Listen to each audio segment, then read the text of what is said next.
Okay, so I guess the focus of this presentation today will be on our Altic XE servers. So that SGI has a full kind of line of servers and storage offerings.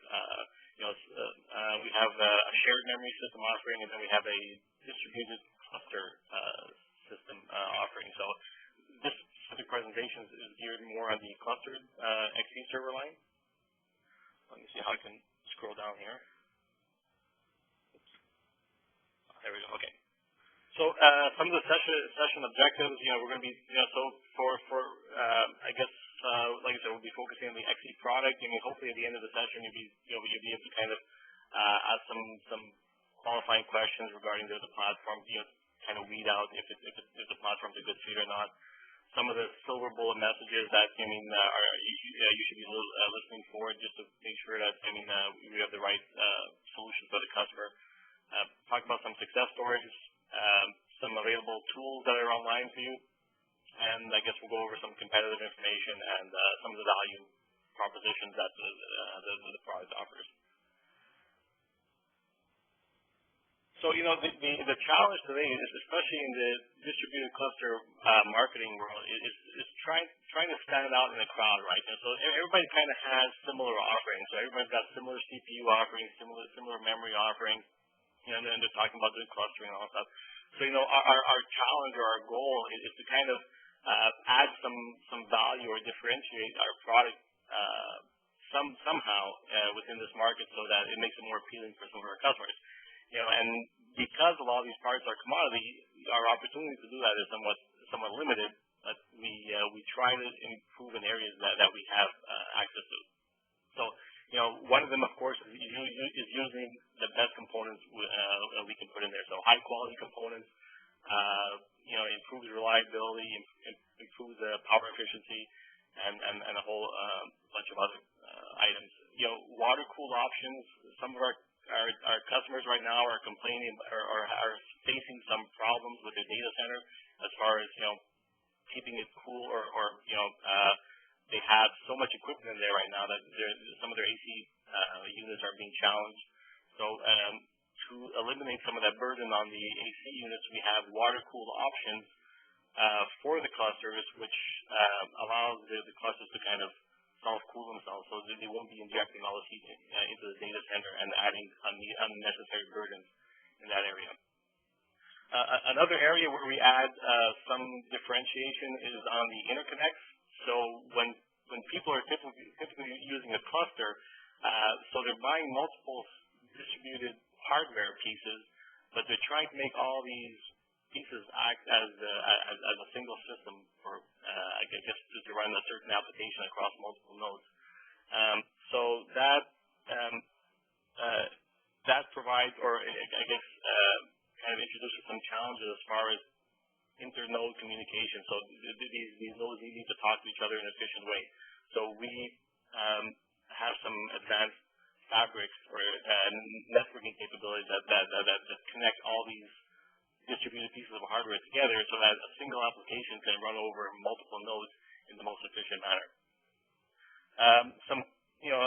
Also another area that clusters kind of fall short on is management tools. So now that so you have a nice 100 node or 200 node cluster, how do you manage 100 nodes from a single point? So we try to introduce some management tools that allows a system administrator to manage the whole cluster in a similar fashion as if it was a single system. And then we have some job submission, job scheduling tools for user control, allowing users to submit jobs and kind of not having one user overtake the system. So the XE architecture was designed from a kind of a rack mount pizza box style chassis. Right now, the system supports the latest Xeon, the Helium CPUs and chipsets. So we have the latest processors, latest memories available.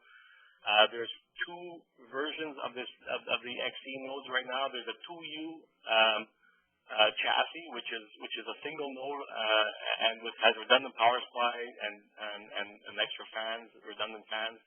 This is more of a I/O rich node. So if a customer has some sort of special application requirement where you're looking for where you need more I/O access or you need more memory, this would be a good solution. Or if you want to use this as a head node for a bunch of compute nodes in this cluster. The 1U is another, I guess, innovation by SGI. So we came up with this 1U chassis, but it actually houses two nodes in the chassis itself. So it's a very dense solution for compute node, and that's kind of the target application for this specific node. They all come factory integrated.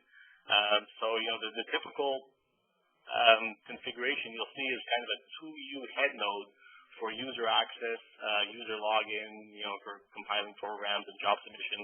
And then behind the head node will be a bunch of 1U compute nodes. But because of the density factor, we can actually double up density. So for every 1U, you're actually getting 2 computers sitting in that 1U location. And that's the Altix XE340. So how do we kind of build one of these things, or what does it look like? So if you're looking kind of a top-down view of the chassis, so if you're looking at it on a table and you kind of pull the top lid off, so we have a single power supply in the middle, and we put 2 node boards side by side, and then there's a few disk drives that sit in the front of the chassis as well. So these specific node boards were designed and engineered in the partnership by SGI. Essentially, what we did is we took everything off the node board or the motherboard that wasn't necessary. Sound components, triple IE interfaces, anything that didn't add any value to the computational requirement of the system was basically removed off the board. So what advantage or what differentiation that brings is, first of all, less power consumption because you're not powering components that are not being used. Plus, you get better density. So we were able to shrink the board to a point where we can get 2 of these in a single node. So what that does is it allows us to put 16 cores in a single 1U chassis. It supports all the IPMI remote management tools. And another innovative thing that we did with this was we built on the InfiniBand interconnects. So what that does is make the InfiniBands perform better and more efficient. So the InfiniBands are essentially the inter-node communication fabrics. So how do we build a cluster? We take one of these node boards, we put 2 of them in the 1U chassis, and we rack them in a rack, and we internally cable everything, and we put the InfiniBand switch if necessary, or any networking switches will go in the rack. And this is all factory integrated in the cluster. In the factory. We do all the hardware, software integration.